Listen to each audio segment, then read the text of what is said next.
Today, we're going to tackle an incredibly fascinating and equally contradictory topic that we've all been exposed to in some way, thought about, but perhaps never questioned in all its layers: the never-ending, complex dance of advertising, counterculture, and capitalism.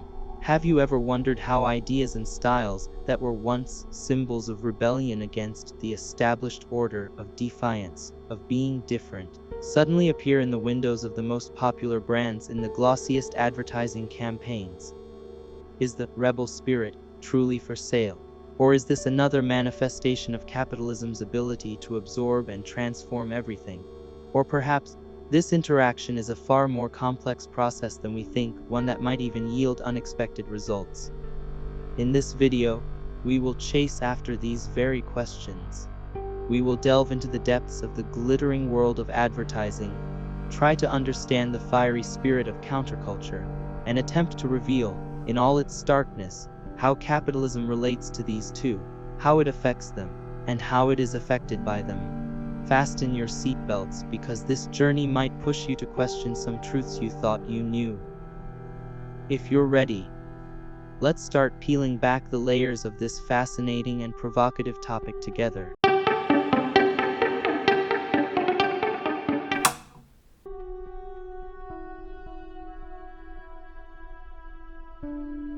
When we say counterculture, what usually first comes to mind are colorful clothes, slogans, and protests. But the essence of it is much deeper than that. Counterculture is not just a fashion trend or a fleeting fancy. It is a fundamental questioning and rebellion against society's ossified norms, injustices, structures that crush the individual, and especially against a consumption-oriented lifestyle. As sociologists like Yinger have pointed out, it is a whole of ideologies and practices that contradict, and even threaten, the values of mainstream culture. These movements often sprout during periods of major social upheaval, post-war disillusionment, economic depressions, moments when the search for freedom intensifies, technological revolutions. All prepare fertile ground for the birth of counterculture. The underlying motivation is to preserve individual authenticity, to mobilize the social conscience, and to search for a more just, more meaningful life. The aim is not just to oppose, but also to build an alternative way of life, a new culture. This sometimes manifests in art, sometimes in music, sometimes in lifestyles, and sometimes in direct political action.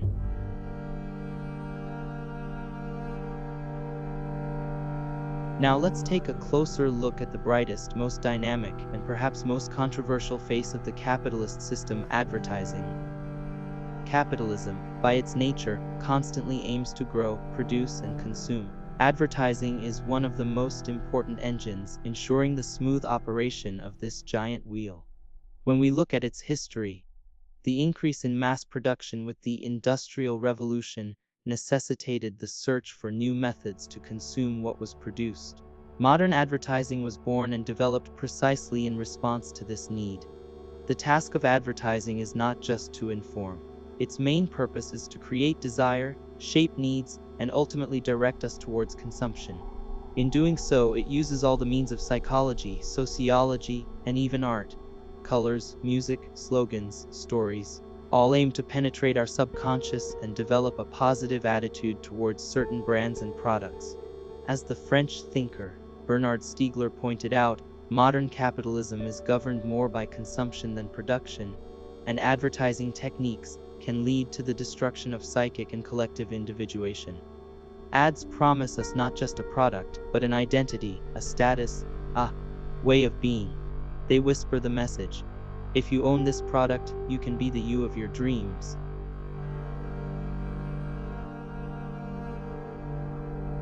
So, what happened when these two opposite poles, counterculture, aiming to shake the foundations of the system, and advertising, which props up the system, collided?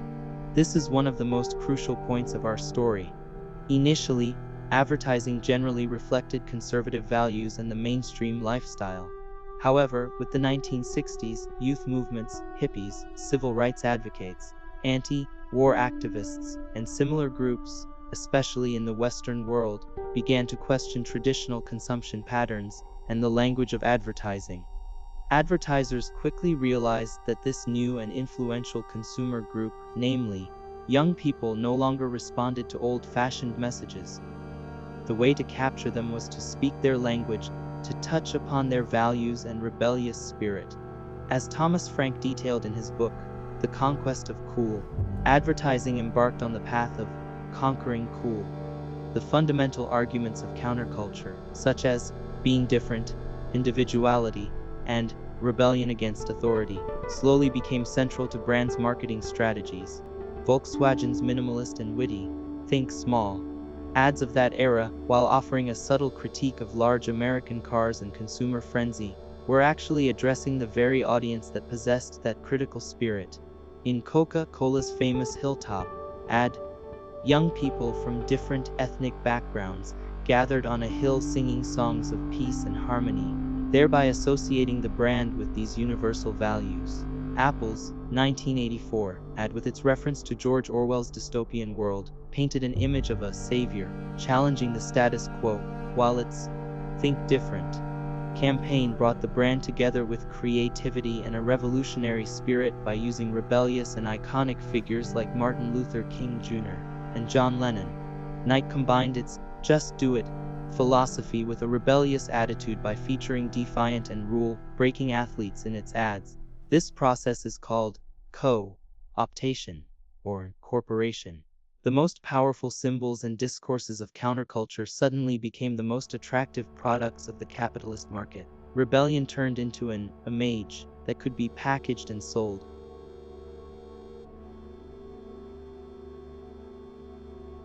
The most significant and perhaps most controversial consequence of this incorporation of counterculture by advertising was the commodification of rebellion. Figures, slogans, and symbols that once represented a political stance, a profound philosophy, or a social movement were reduced to consumer objects, to fashion trends. While Che Guevara's famous photograph appeared everywhere from T-shirts to coffee mugs, how much of the revolutionary ideals he represented were remembered is a big question mark. It is precisely at this point that the critique of the Frankfurt School thinkers, especially Theodor Adorno and Max Horkheimer's culture industry, comes into play. According to them, in a capitalist system, culture, just like other commodities, becomes an industry that is mass-produced, standardized, and marketed for profit. This industry dulls individuals' critical thinking abilities, turns them into passive consumers, and legitimizes the existing system. Even the rebellious and authentic elements of counterculture are absorbed by the culture industry, made harmless, and integrated into the system. Ideas with real potential for change are transformed into hollowed-out images. Brands, by attaching labels like rebellious, free-spirited, or co-friendly to their products, sell consumers the illusion that they are anti-system or conscientious by buying a product that is actually part of the system. This situation creates a kind of false consciousness. While individuals believe they are fulfilling a social responsibility or making a statement by consuming a product, they actually continue to be cogs in the wheel of capitalist consumption.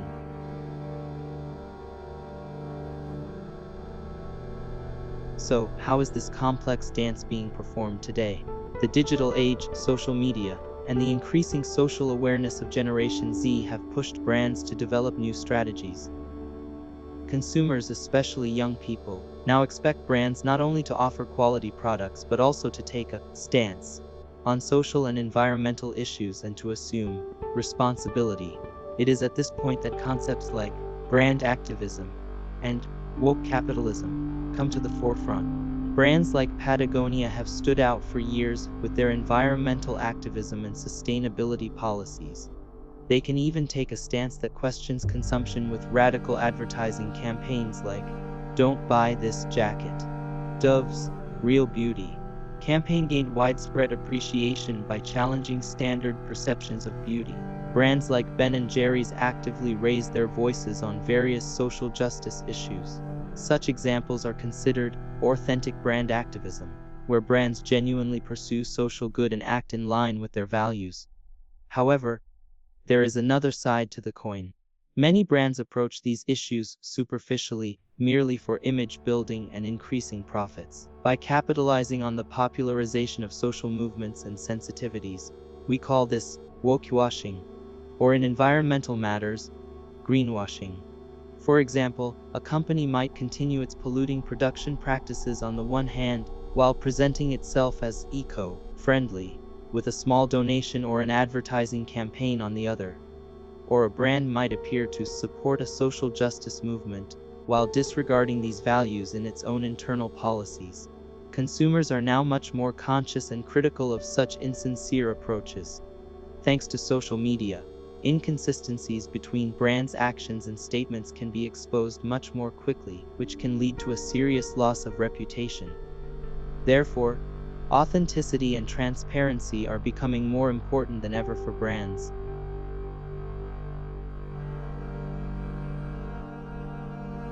When we look at all these processes of co-optation and commodification, a question comes to mind: is counterculture dead? Is it now impossible to maintain an original and anti-systemic stance? The answer is probably both yes and no. Yes, because mainstream culture and the capitalist market have an incredible ability to quickly absorb and transform countercultural elements. Ideas and styles once considered radical can quickly turn into fashion, popular culture, and thus consumer objects. But no, because the spirit of counterculture, that is, questioning, criticism, and the search for alternatives, can never be completely eradicated. When a countercultural movement becomes mainstream or is hollowed out, new and different forms of countercultural sprouts usually emerge. Perhaps it is more accurate now to speak not of a single grand counterculture, but of many smaller, more diverse, more fluid, and intersecting countercultures. Digital platforms offer new possibilities for these new generation countercultures to organize, make their voices heard, and create their own narratives. At the same time, creative forms of resistance like subvertising, which criticize and question advertisements by using their language and visuals, continue to exist. What is important is to keep this critical spirit alive and for individuals to consciously redefine their relationship with consumer society.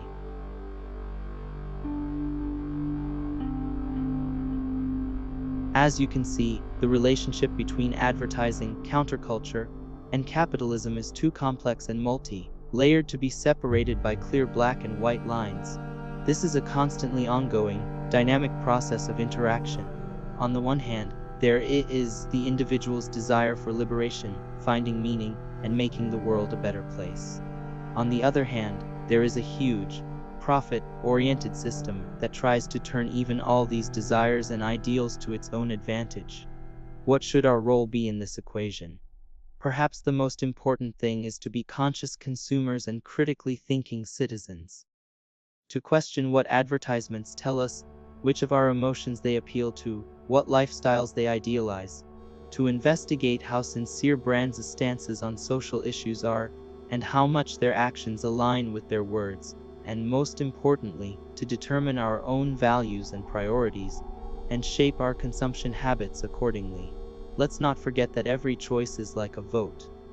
Which brands we support, which products we buy, which messages we give credence to, indirectly also determine what kind of world we want. I am curious about your thoughts on this deep and thought-provoking topic. What do you think are the most effective countercultural movements today? How do you evaluate brands' social activism? Is a genuinely sincere, woke capitalism possible? Thank you for watching our video. Don't forget to like and subscribe. We value your thoughts greatly. Let us know in the comments.